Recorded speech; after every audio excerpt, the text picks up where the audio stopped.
এই মুহূৰ্তে এটা big breaking news. উদণ্ড চালক সামিউলৰ তীব্ৰবেগী বাহনৰ খুন্দাত মৃত্যু অভিনেত্ৰী নন্দিনী কাশ্যপ।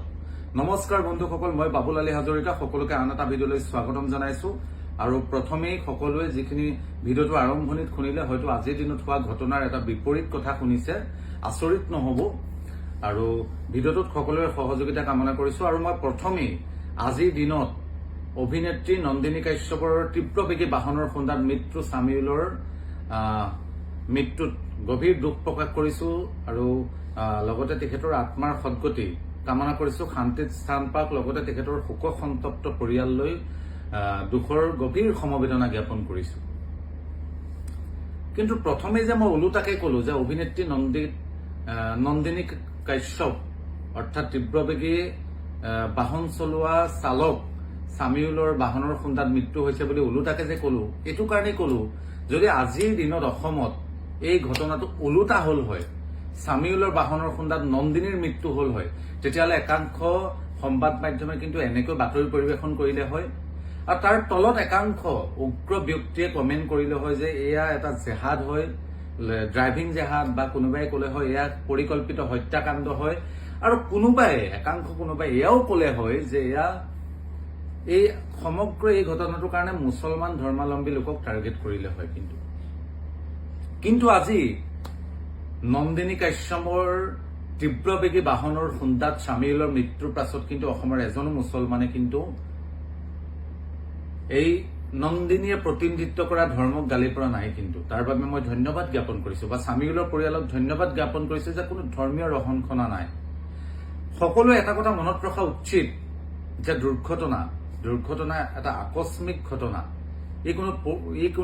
কোনো ভাবি চিন্তি নকৰে বা কোনো ইচ্ছাকৃত নকৰে, আকস্মিকভাৱে হৈ যায়। কিন্তু সামিউলক দুৰ্ঘটনা কৰাৰ পাছত এগৰাকী অভিনেত্ৰী বা এগৰাকী জ্ঞানী ব্যক্তি হিচাপে নন্দিনী কাশ্যপৰ নৈতিক দায়িত্ব আছিলে যে তেখেতক তৎকালীনভাৱে চিকিৎসালয়লৈ লৈ যোৱা বা তেখেতৰ স্বাস্থ্যৰ খবৰ লোৱা বা তেখেতৰ উন্নত চিকিৎসাৰ ব্যৱস্থা কৰা।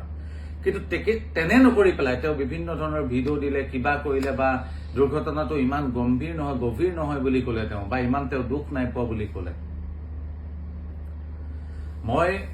মই প্ৰথমতে সামিউলৰ পৰিয়ালে সহ্য কৰিব পৰা ক্ষমতা মহান সৃষ্টিকৰ্তাই আল্লাই দিয়ক, তাৰে কামনা কৰিছো।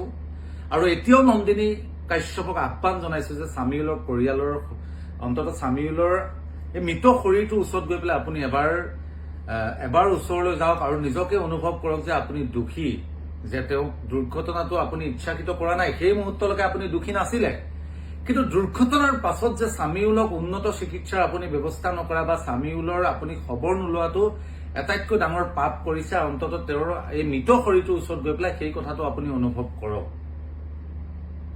আপুনি তেওঁৰ পৰিয়ালবৰ্গক এবাৰ খবৰ লওক যে এই মুহূৰ্তত তেওঁ পৰিয়ালবৰ্গক এটা সান্তনা দিয়ক। আপুনি এই কথাটো মনত ৰখা উচিত যে সামিউলে গুৱাহাটীত পলিটেকনিক কৰাৰ উপৰিও সামিউলে পাৰ্ট টাইম জব কৰি আছিলে। আৰু এজন ছাত্ৰই কেতিয়া পাৰ্ট টাইম জব কৰে সেই কথাটো আপুনি অন্ততঃ এগৰাকী জ্ঞানী ব্যক্তি হিচাপে জনা উচিত। তেওঁ নিজে পঢ়াৰ উপৰিও পাৰ্ট টাইম জব এইটো কাৰণেই কৰিছিলে যে তেওঁ পঢ়াৰ দায়িত্বখিনি, পঢ়াৰ যিখিনি খৰচ বহন সেইখিনি নিজেই কৰাৰ উপৰি তেওঁ পৰিয়ালবৰ্গ চলিবৰ কাৰণে কিবা কিবি পাৰ্ট টাইম জব কৰি পেলাই ইয়াৰ পৰা উলিয়াই পঠাইছিলে। আজি সামিউলৰ মৃত্যুৰ পাছততো সেই পৰিয়ালটো দিশহাৰা হৈ গল, পানীৰ ওপৰত পুনিৰ দৰে হল। অন্ততঃ সেই পৰিয়ালটোৰ দায়িত্ব আপুনি কিছু পৰিমাণে লওক, তেতিয়া অসমৰ মানুহে বুজি পাব যে নন্দিনী কাশ্যপ প্ৰকৃততে মানুহ। লগতে অসম চৰকাৰে এইবিলাকৰ ওপৰতো এটা বিশেষ ব্যৱস্থা গ্ৰহণ কৰিব লাগে যে এটা উদীয়মান প্ৰতিভা বুলি ক'ব লাগিব, বা এজন উঠি অহা যুৱক সামিউল, যি ঘৰখনৰ একমাত্ৰ ভৰসা আছিলে, একমাত্ৰ আশা ভৰসাৰ স্থল আছিলে, তেওঁ মৃত্যুৰ পাছত পৰিয়ালটো যাযাবৰ জীৱন কটাব লগা হব। সেই পৰিয়ালটোৰ কিছু পৰিমাণে দায়িত্ব অসম চৰকাৰে লোৱাৰ ব্যৱস্থা গ্ৰহণ কৰিব লাগে। অনাগত দিনত এনেকুৱা কাৰো লগত নহওক, বা সামিউলৰ দৰে যদি আন কাৰোবাৰ লগতো তেনেকুৱা হওক, চৰকাৰে কিছু ব্যৱস্থা লোৱাৰ প্ৰয়োজন বোধ কৰিছো। ধন্যবাদ।